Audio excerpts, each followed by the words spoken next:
You're watching Bay Area Rocks. And we're Severed Fifth.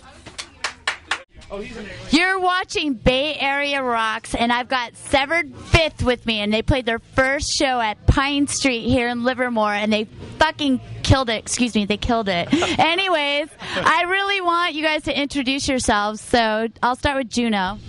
My name is Jono. John, sorry. It's all right. It's okay. My name is Jono. I play guitar and vocals. Awesome. My name is Ron Crockett. I play bass. Ben Gibbs, drums. Jim Adams, guitar. Let's talk about your band. So, what exactly does Severed Fifth mean? It doesn't mean anything. I mean, when I first came up with the idea, I thought... The first thing I thought was the Fifth Amendment. I thought the idea of severing it was pretty cool and interesting, but then I thought, I'm not going to say that. So people have come up with all kinds of different things. Someone came up with the fifth chord or the fifth note or something. Fifth chord, yeah. Like diminishing the fifth chord, like going, you know. Fifth of whiskey, I don't know. That's what I thought it was. I thought it was like a fifth of something. Yeah. It's take anything at 5 and just split it in half. Be cool. Awesome. So let's talk about your new album. Tell me about the title and when it's coming out. So it's called Nightmares by Design. It's coming out on the 11th of October. It's been... Started writing it in about March this year, so it's been about 6 months in production. It only took about 3 weeks to record, something like that. And it's pretty cool. The first album that we did was very, very death metal, and I just did it as a solo thing. And I'd written like this album, but it was way more accessible, kind of like a thrash maideny combination. And then when this all happened and the band got together, it's just blossomed from there. And the album, I think, I'm really happy because the album reflects everyone in the band, even though I wrote the album before everyone joined, so I'm stoked. Yeah, that's great. You've got a great group of guys here. Tell me about your other bands that you've been in. Well, my claim to fame is I used to play with Defiance, which did a bunch of albums back in the day, and when it all came apart, and we just decided to take a break, I just hit up Chris Contos saying, hey, you know anyone who's looking for a guitar player? And he's all, matter of fact, I do. And that's how I hooked up with Jono and with Ben, because Ben was the first. And what bands have you played in? Well, no, in the past couple of years, I've just been sort of playing with myself. Don't we all? Just taking lessons from people and working on technique and developing some stuff. I took a lot of time off from music to do other things, and I kind of found my way back to it, and I've found these guys, and they're really great, and we're really stoked right now. We're really happy. Awesome. How about you, Ron? I'm just a mountain hick, so to speak. And, yeah. And, okay, so I heard about that they were looking for a guitar player online, typical Facebook, MySpace type thing. And I sent an email over to Jono. Jono sent a couple tracks over, and just got together, and everything's just been rolling really fast and really easy. This guy's really easy to work with, and just the vibe is there, And great chemistry. You guys sounded so awesome for your first show. So tell me about exactly how you met these guys and where you're from originally. Everyone seems to think I'm from Australia, but no, I'm from England. But I've lived all over England, so I've got a pretty neutral accent. And basically, the way this happened was I was coming back from a trip, and I was in Detroit, waiting to catch a flight. And there was 5 very metal-looking people sat there, and I thought, they're obviously a band, and one of them looks really familiar. And I was like, so I plucked up the courage and went over and I said, "Who are you?" And they said, "Oh, we're Attitude Adjustment." I said, "Oh, cool." And I'd never heard of them, but and then I said, "You look really familiar." He said, "Yeah, my name's Chris Contos. I used to play Machine Head." I was like, "Holy beep." And I'll do it for you. It's okay. She deletes all that. Oh, good.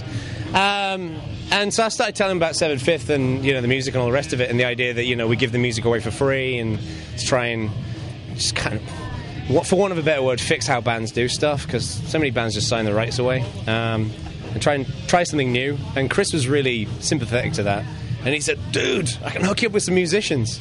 He said, "Facebook me." So I did, expecting nothing, and amazingly he replied. So I was like, wow, he has a bored Sunday afternoon or something. So and he said, "I know this brilliant drummer called Ben." So I went along and quote unquote auditioned Ben, but he really auditioned me, and he was awesome and still is and gets better every day. And then I was coming back from another flight, and I was actually in the process of having a severe food poisoning incident. Oh, no. Yeah, I was shitting through the eye of a needle. And, but that's another story. We'll save for another tour, right, guys? It was disgusting. And I got a Facebook message, and it was Chris again. He said, I know this guy called Jim. He's looking for played in Defiance. And I knew Defiance. Well, I didn't know the band, but I knew of them because my very first mixtape had some Defiance tracks in it when I got into metal. Nice. So I was like, wow. I'd actually heard Jim Adams, right? So I was like, I thought, that's pretty cool. And then just called up Jim, and it was just, man, we just got on the phone, and it was just like, we'd known each other for years. Yep. Same with Ben, and then Jim posted on Facebook, and Ron responded. He was auditioning for Annihilator. And didn't get it, but that's all right. I'm much happier. Yeah, sucks for you, Jeff was, and it just all came together. And I was thinking, all right, one of them's going to get run over by a bus, because nothing happens this quickly, and it just came together, and everyone's it's like a brotherhood, Yeah, you guys have been together for 3 months, exactly 3 months. Yeah, we all get along really well. So it's kind of amazing. We're all waiting for when somebody's going to punch somebody in the face or something. Yeah. But right now it's like, we come to practice and everyone's pretty happy, If the day was long and whatever, everyone comes to practice and puts in the effort, and we all get along really well. So, yeah. We're working on Jim with his stuff now.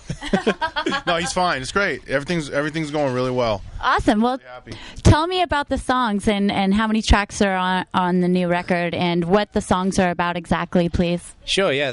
So the new one's got 11 tracks. It's about 54 minutes long, something like that. And it touches a few different areas. So, Fight Philosophy is about, illegal street fighting. I watched Fight Club and just thought, I have to write a song about that. The Blackening is, I think, my favourite track of the album, which is a story about... I watched The Exorcist, and I thought, imagine a story that tells, the narration between the angel and the devil fighting each other. So, The Exorcist... The Blackening is about that. Drill Down is about kids who just go off to war and, think, oh, shit. Yeah, that wasn't such a good idea. Foretold Revelation is about Egyptian gods. That's why it sounds that's the one we open with. That sounds all Egyptian-y. Yeah, I really like that mode, actually. I really love the Egyptian scale. It just sounds so cryptic. Yeah, totally. And everybody can get into that and love it and relate with that. But go ahead. Yeah, and we've got... there's an acoustic song on there called Forgotten Heroes, which was... I remember when I was 16 going to see a huge graveyard in Europe, in Ypres. And that's where I think Metallica were inspired by the whole White Crosses thing on Master of Puppets, that kind of imagery. I thought I have to write a song about a guy going back to that setting and remembering his brothers who'd fallen.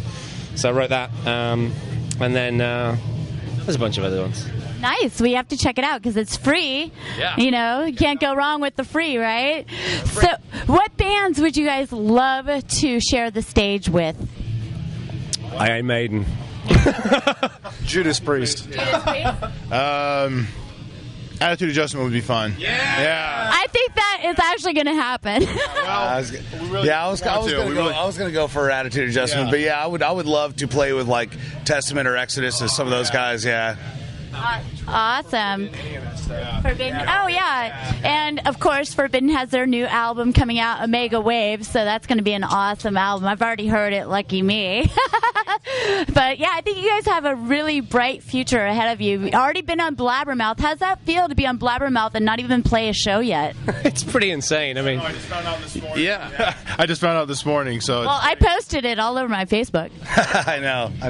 It's really great to get when they are willing to pick something up because they're kind of finicky about what they pick up. So I was pretty surprised when I got home from our photo shoot last night over at Brent's, and I was like, oh shit, they picked up the thing about the album cover, So hopefully they'll pick it up again when we release the thing next week, and we'll get a bunch of people to download it from them. That's what I'm hoping, because Lord knows, I mean, you can get a lot of hits on your website, just from Blabbermouth. Even if the negativity is insane on that website, but I know that. Yeah, I mean, even just the one person who commented was like, "Oh yeah, wow, you went way out of your way for your promo shot there." I'm like, "Wow, is that the worst you can say?" I mean, I've seen worse with Defiance, so